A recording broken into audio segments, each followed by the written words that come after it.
Bienvenidos a Limo Metálico.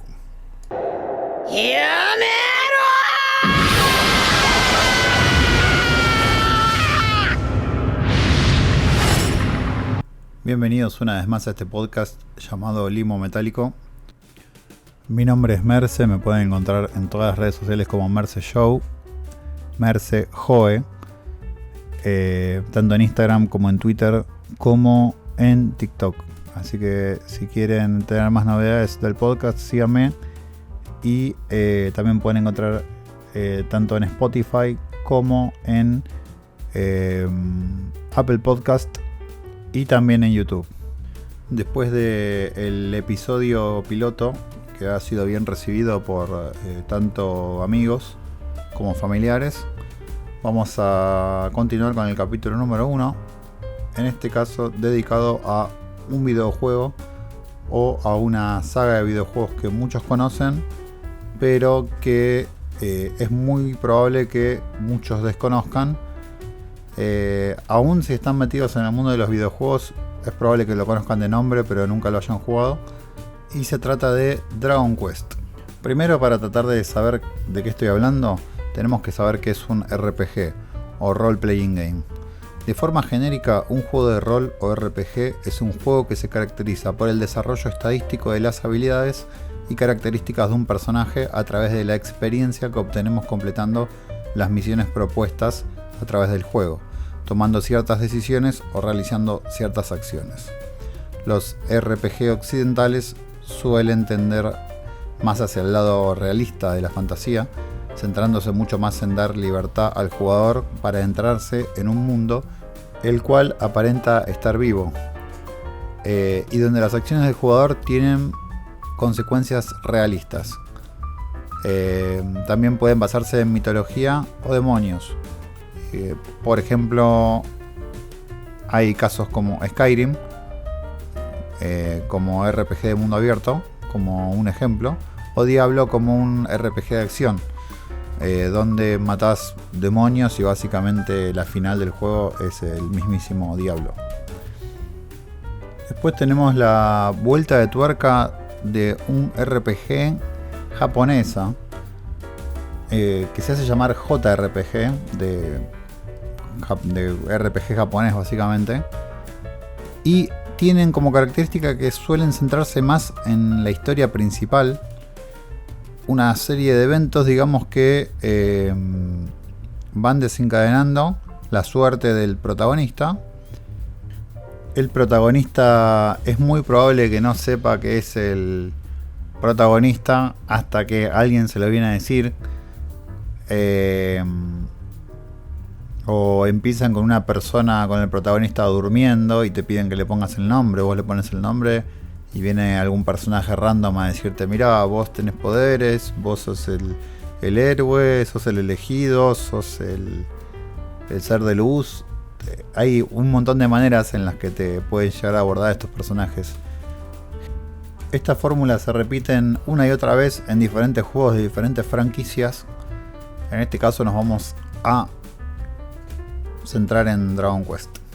Dragon Quest nacía en 1986, el mismo año en que nace quien les habla, y en Japón, y fue desarrollado para la Family Computer, o la NES, como le quieren decir, la NES más conocida acá en Occidente. Yuji Horii fue el responsable de el desarrollo de este juego, que se había graduado en el departamento de literatura de la Universidad de Waseda. Logró sobresalir en un concurso de programación de videojuegos patrocinado por Enix con un juego de computadora de tenis, lo que lo motivó para ser un diseñador de videojuegos. Sus trabajos incluyen los juegos de Dragon Quest, de Portopia Serial Murder Case y la saga Itadaki Street. Horii, a su vez, fue el supervisor del juego Chrono Trigger, que estaba muy basado en lo que había sido Dragon Quest, pero con nuevos personajes, una nueva IP o propiedad intelectual, como les gusta decirlo, y con la particularidad de que también, como la saga Dragon Quest estaba dibujada tanto los personajes como los enemigos, por Akira Toriyama, el ilustrador o dibujante mangaka de Dragon Ball.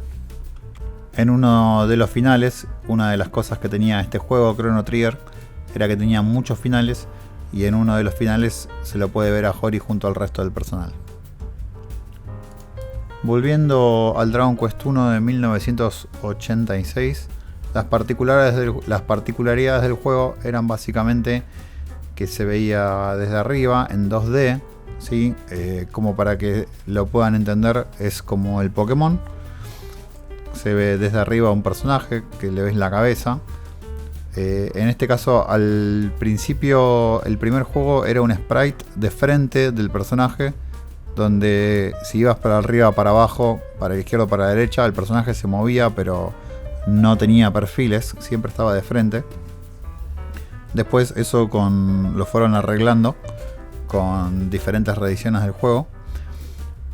No había party, es decir, por limitaciones técnicas de la consola, recordamos que es la consola 8 bits, no tenías un grupo, no tenías un mago, un guerrero, un bardo, no había grupo, sino que eras vos solo.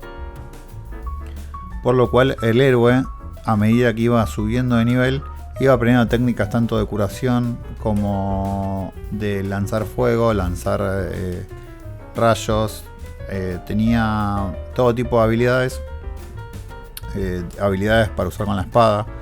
Entonces, la manera para avanzar en el juego básicamente era subir mucho de nivel, y cuando llegabas a una traba, la traba generalmente es algún tipo de boss o de enemigo que uno no puede matar, tenías que volver hacia atrás y entrenar, ganar mucha experiencia matando bichos que uno sí podía matar, para poder hacer que nuestro personaje progrese y volver al lugar donde nos habíamos trabado. El juego era muy simple, era empezar la historia, seguir más o menos la historia, hacer que el personaje progrese y grindear. Grindear se le dice al hecho de ganar experiencia una y otra vez y hacer siempre la misma mecánica de matar un monstruo, ganar la experiencia, matar otro monstruo, ganar la experiencia, para que nuestro personaje suba de nivel. También tenía un overworld, que era lo que sería un mapa donde nuestro personaje iba caminando, nosotros lo podíamos ir manejando, y dentro de ese mapa había diferentes locaciones de interés, donde una vez que posicionábamos el personaje sobre la locación de interés, entrábamos a un submapa donde podíamos entrar a una ciudad y veíamos a la gente de la ciudad, podíamos ver todo lo que pasaba dentro. Había cuevas, había diferentes zonas a las que podíamos acceder de esta manera.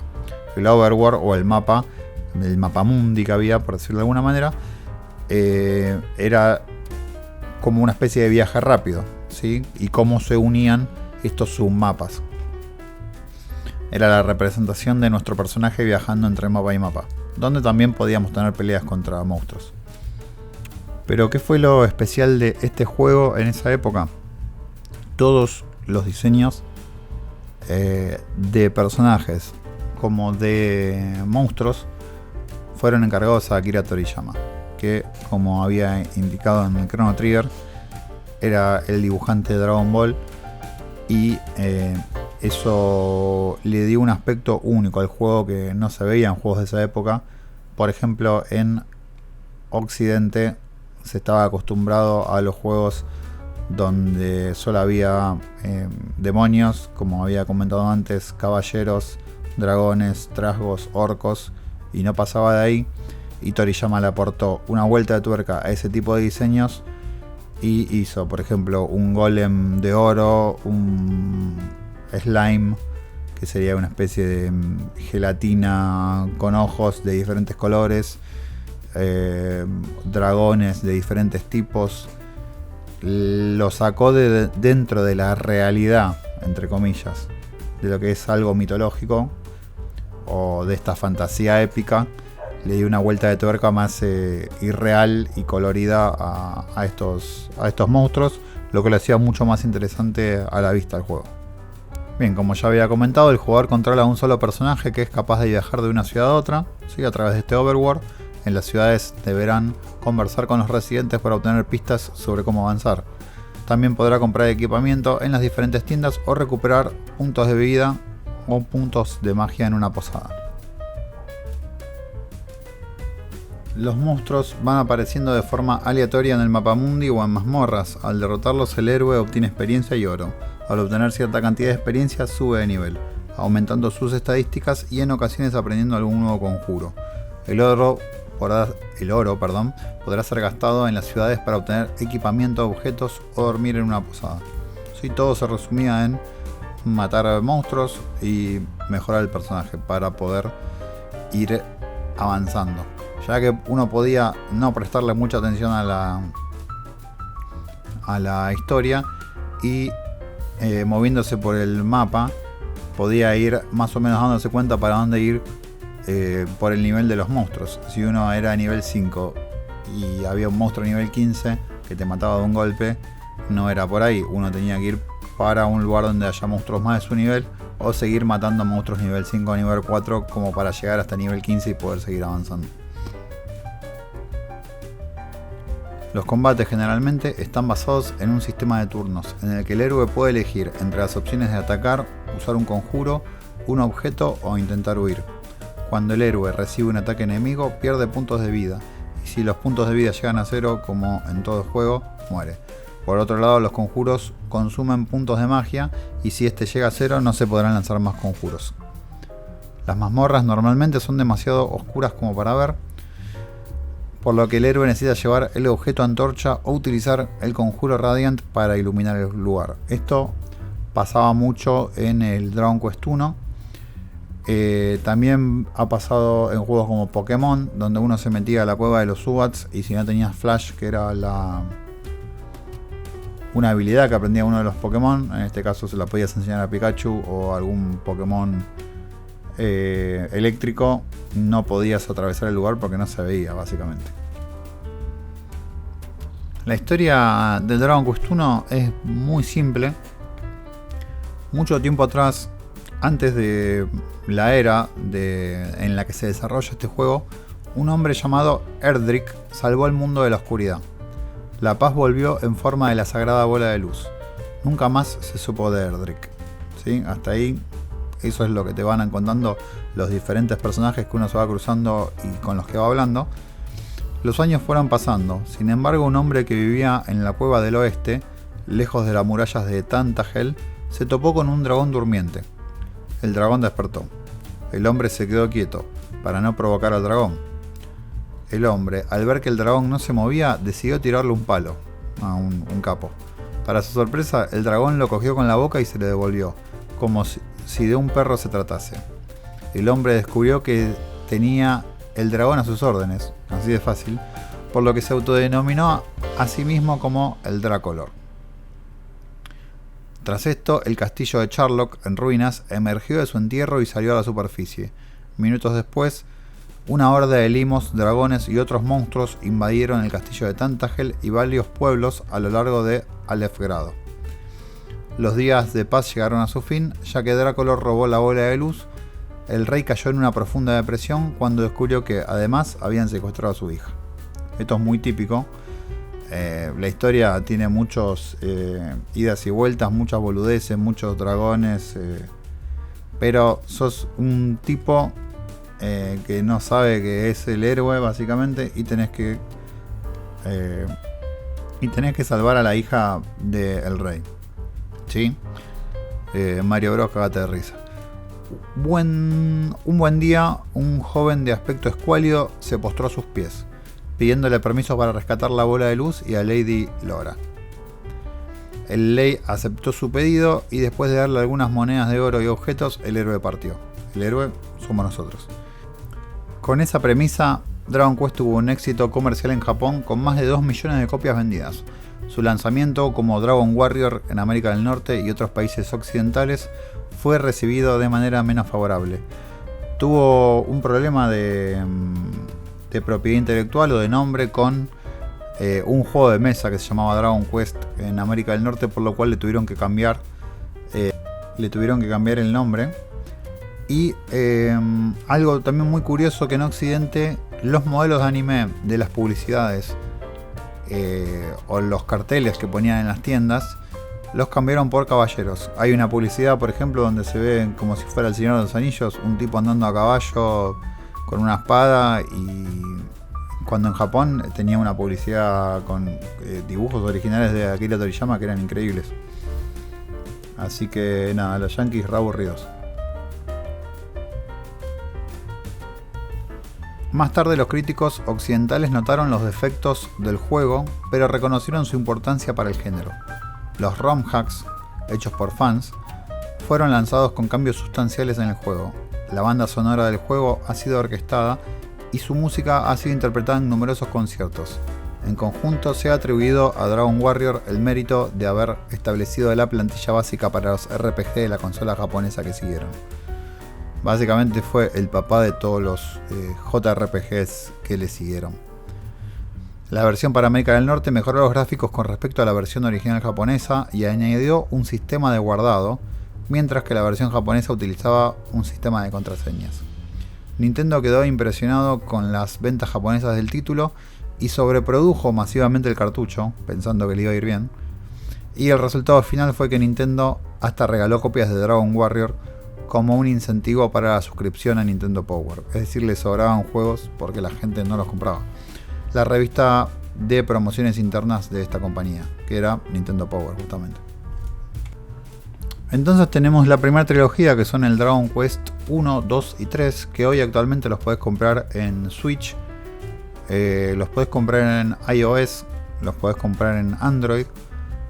Por ejemplo, hoy estuve viendo en la Nintendo Switch y estaba el primero creo que $3, el segundo $6 y el tercero $10. Me parece rarísimo. Ya, el primero es el más corto de todos, si no me equivoco. Pero es como que, bueno, si te enganchás con el 1, jugás el 2 y pagás un poquito más. Y si terminaste el 2, decís, bueno, tengo que jugar el 3, ya está. Y tenés que pagar casi el doble de lo que pagaste el 2. Me parece un choreo, pero bueno, los de Nintendo son así. Son juegos que se reeditaron y están en casi todas las consolas, pero no son los más importantes. Los más importantes desde mi punto de vista y desde el punto de vista creo que mundial, arranca con el Dragon Quest 4. Dragon Quest 4 se llama Chapters of the Chosen y es un videojuego con todas las características que contamos recién. Un héroe donde el juego se ve de arriba, los dibujos de Toriyama, espadita, podercito. Ya en el juego, como había avanzado la tecnología tanto de las consolas como de los cartuchos, podías ir en un grupo, ya tenías tu party. Esto a partir del Dragon Quest 2 ya podías tener un grupo de personas. No solamente ibas con el héroe, sino que ibas con más personas personajes que te seguían.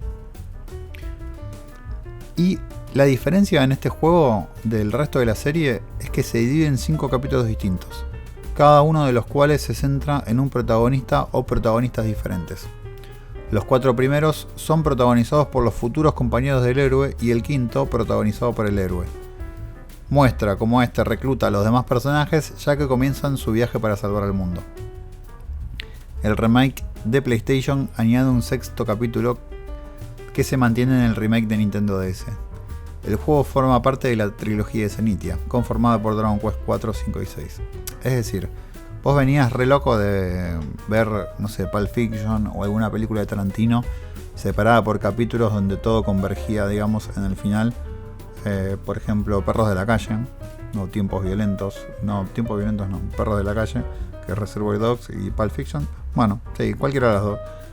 Que son capítulos separados y donde te presentan diferentes personajes y al final o en el último acto todos aparecen en el mismo lugar o en la misma escena haciendo lo mismo. Bueno, este juego es increíble porque vos capaz que arrancas el juego jugando con el almacenero del pueblo. Y dice, no, mi sueño es ser el mejor almacenero del mundo. Y de repente te dice alguien, che, ¿me conseguís un queso que está en el próximo pueblo? Entonces vos salías con un palo y una bolsa con monedas, por ejemplo, y tenías que aventurarte y matar los bichos que se te cruzaban como si estuvieras jugando el juego, pero con el protagonista eras el almacenero. De repente, cuando más o menos te armabas, tu almacenero era, no sé, nivel 10, vos imaginate que no sabías jugar, no sabías de qué se trataba el juego. O sea, por ahora eras un almacenero. Te fuiste, pagaste tus no sé cuántos dólares por un juego y de repente jugabas con el almacenero. Bueno. El juego se corta y te dice capítulo 2. Y jugás con una bailarina, por ejemplo. No, que mi papá me pega, que qué sé yo, que estoy laburando para un tipo y le tengo que pasar, qué sé yo, me quiero escapar, pum. Una historia más o menos. Lo mismo. Y así con 3 o 4 personajes, todos diferentes y con algunos con habilidades para la pelea y otros con ninguna habilidad para la pelea. Y de repente te das cuenta que estás jugando historias cortas, historias de un tipo, historias de una chica, y de repente vas a un quinto episodio, que es el episodio donde jugás con realmente el héroe, y vos capaz que no sabías que era el héroe. Y en la historia que empezás a encontrarlos en el punto donde dejaste a los otros personajes. Che, yo soy tal, sos el héroe, ¿no? Y te encontrás con el almacenero y dices, che, yo lo conozco a este. Ah, esperá. Y el almacenero te dice, sí, sabes que yo quiero llegar hasta tal lugar porque está el mejor queso del mundo. Y bueno, entonces todos se te van uniendo a tu grupo, todos con una historia ya formada y por qué se te unen o por qué quieren ser parte de tu grupo, o por qué quieren salvar al mundo, o vaya a saber, ¿no? En el caso que quieren saber más de la historia, pueden buscarla o pueden jugar el juego. Para mí es el juego que más me flashó, y si no me equivoco fue el primero que jugué, por donde entró, digamos, la falopa a mi cerebro. El Dragon Quest 5 creo que también es entre el 4 y el 5 son los mejores, por eso les dije la trilogía, porque el 4, el 5 y el 6 son increíbles, el 6 no tanto, pero creo que es la mejor trilogía de RPGs que he jugado. El Dragon Quest 5 es una falopeada porque dijeron, che, ya hicimos esto de diferentes personas en un mismo tiempo con diferentes objetivos uniéndose para matar al malo al final. Ahora hagamos diferentes generaciones. Dragon Quest 5, la prometida celestial, se desarrolla aproximadamente durante 30 años de la vida del personaje principal, desde que nace hasta que se casa y tiene una familia. El título introduce un modo de juego dinámico en el cual los monstruos de los encuentros aleatorios pueden ofrecerse para unirse al grupo del jugador. Este concepto fue usado en videojuegos de Dragon Quest posteriores y en la serie o spin-off Dragon Quest Monsters, convirtiéndose en la principal forma de formar un grupo. ¿Sí? Este juego así de avanzado como se lo escuchaba fue de 1992 que se lanzó, por lo cual sentó precedentes en esto de tener monstruitos y entrenarlos o ir encontrándolos. Fue la verdad que un incursor. Actualmente, por los eventos que pasan a través de la vida del protagonista, como ya les conté, es uno de los mejores. Obviamente no puedo contar por qué, pero si no van a jugar al juego, hay una película basada en este juego llamada Dragon Quest Your Story, como que tiene un final alternativo, por decirlo de alguna manera, pero está basada en lo que es la historia del Dragon Quest 5 y es muy buena. Y por último, el Dragon Quest 6, que bueno, la historia sigue al tradicional héroe de Dragon Quest en su búsqueda de salvar al mundo. En esta entrega en particular, los héroes también tienen que soportar una lucha personal contra la amnesia, ya que muchos de los personajes no recuerdan inicialmente quiénes son. Después de completar una serie de misiones, el jugador se dará cuenta de que además del mundo real hay un mundo onírico hecho de los sueños de las personas y un gran mal que quiere conquistar ambos mundos. El héroe y su nuevo equipo trabajan juntos para salvar ambos mundos de la siempre creciente amenaza. Básicamente es como un Stranger Things, donde hay dos mundos, un mundo paralelo, y hay monstruos que están en un mundo y afectan en el otro, o personajes que están en un mundo y afectan al otro mundo, y tienen que intentar revertir esa situación o, bueno, salvar al mundo, como siempre.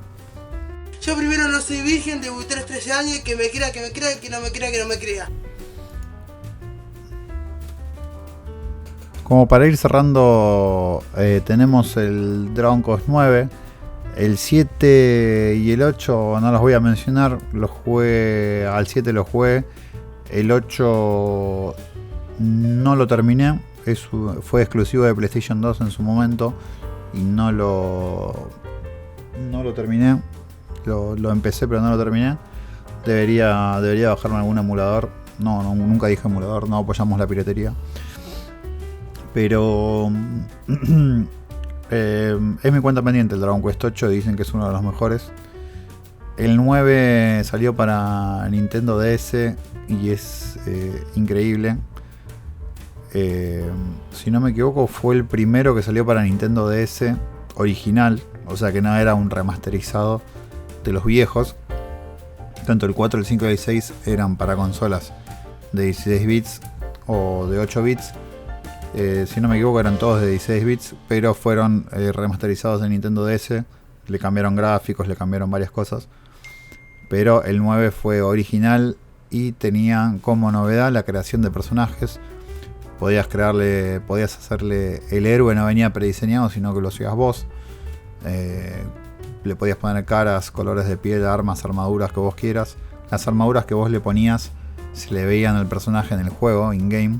No era siempre el mismo sprite, sino que iba cambiando a medida que vos le ibas cambiando las cosas. Podías jugar por internet, podías jugar cooperativo, podías con la pantalla táctil de la consola podías hacer diferentes cosas. Y lo que tenía de raro era que, a diferencia de otros juegos, este tenía una sola ranura para guardar la partida. Era jugar a esa partida y nada más. No sé si era algún tipo de seguridad para que no hagas algo raro en internet o qué, pero una sola partida. Después, sin pena ni gloria, pasa el Dragon Quest X, que es un juego que hasta el día de hoy en Japón se sigue jugando porque es un online. Es el WoW de los japoneses, básicamente. El World of Warcraft de los japoneses, porque es un juego viejo, pero que lo siguen jugando ellos. Que tiene una mensualidad que se va pagando y jugás. Es un MMO. Por eso acá no llegó, ni tampoco va a llegar y no se juega.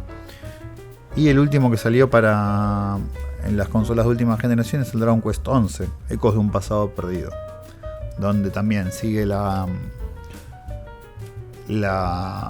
línea del elegido con poderes, un ataque a tu ciudad cuando sos bebé y te tiran en tu cuna por un río, como si fuera la historia de Moisés, la historia bíblica.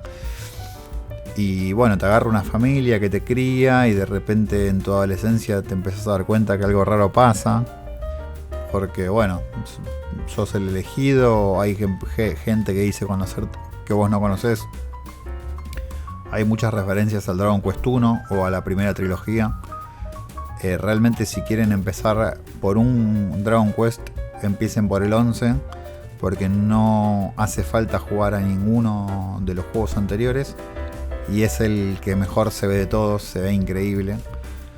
No necesitas demasiada PC, pero se ve increíble, todos mundos 3D ya, esto de los 2D no se hace más, es todo 3D. Los mundos, tanto los modelos de los bichos, de los personajes. Pero lo que tiene de lindo es que podés pasar a la versión vieja. O sea, tiene una versión 2D para los que les gustan los juegos clásicos de Dragon Quest, donde se ven desde arriba en un mapita.